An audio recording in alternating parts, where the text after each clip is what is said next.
Hello everyone, नमस्कार। Class 12th chemistry के second chapter solution के इस पार्ट के वीडियो के अंतर्गत आज हम हेनरी नियम के अनुप्रयोगों के बारे में अध्ययन करेंगे।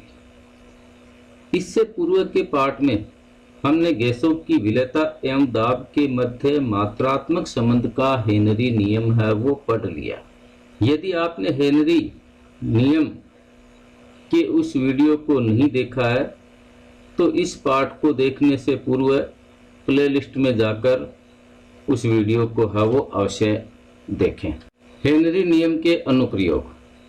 पहला जो अनुप्रयोग है वो इस प्रकार से है। सोडा वाटर एवं शीतल पेयों में CO2 की विलेयता बढ़ाने के लिए बोतलों को अधिक दाब पर बंद किया जाता है।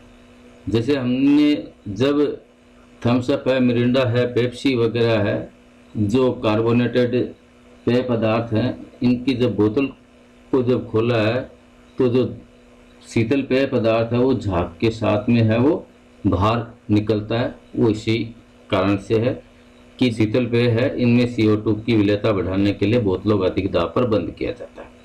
दूसरा इम्पोर्टेंट अनुप्रयोग, गोताखोरों के द्वारा प्रयुक्त किए जाने वाले टैंकों में हीलियम मिलाकर तनुवायु भरी जाती है।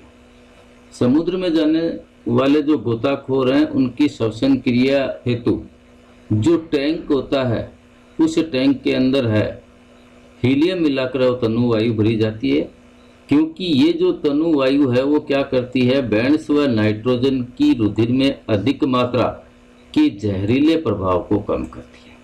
ये क्या करती हैं कि जो गोताखोर है वो समुद्र में जाते हैं, उन गोताखोरों के अंदर है वो बैंड्स व नाइट्रोजन की रुधिर में अधिक मात्रा का जो जहरीला जो प्रभाव की जो स्थिति बनती है उसको है वो कम करते हैं।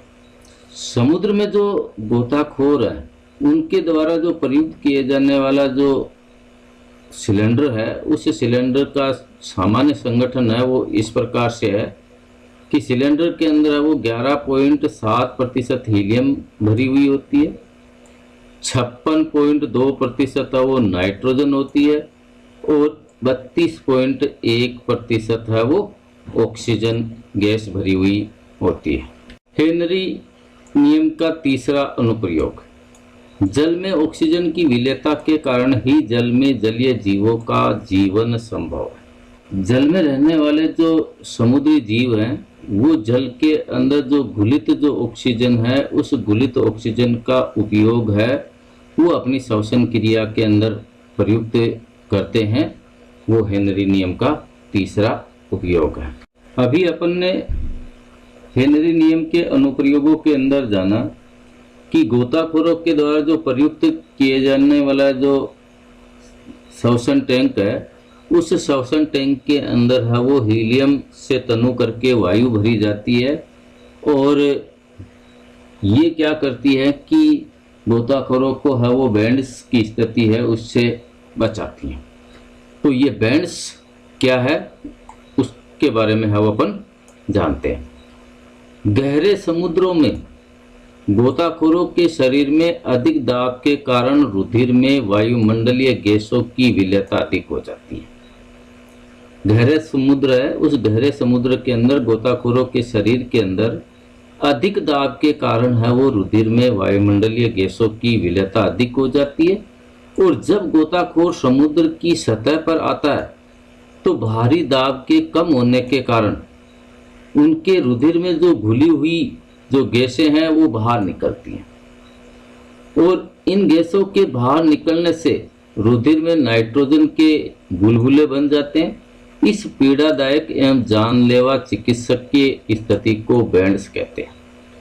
हम जानते हैं कि ऊपर से नीचे की ओर जाते हैं तो दाब है वो उसमें वृद्धि होती है और नीचे से ऊपर की ओर आते हैं तो दाब है उसके अंदर कमी होती है।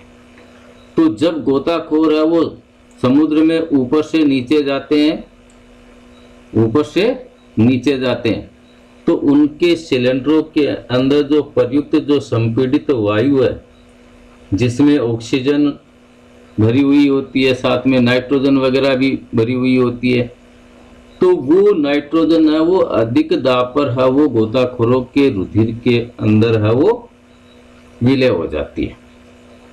और जब गोताखोर वापिस है वो सतह के ऊपर आता है, जब गोताखोर है वो वापिस है वो समुद्र की सतह पर आता है, तो वायुदाब कम हो जाता है।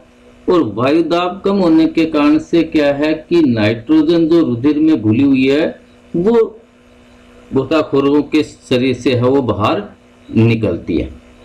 और बाहर निकलने से उनके रुधिर के अंदर नाइट्रोजन के बुलबुले हैं वो बन जाते हैं, और इस पीड़ादायक जो स्थिति है उसको अपन कहते हैं बैंड्स। हेनरी के नियम के आधार पर एनोक्सिया को भी समझा जा सकता है, जो इस प्रकार से है।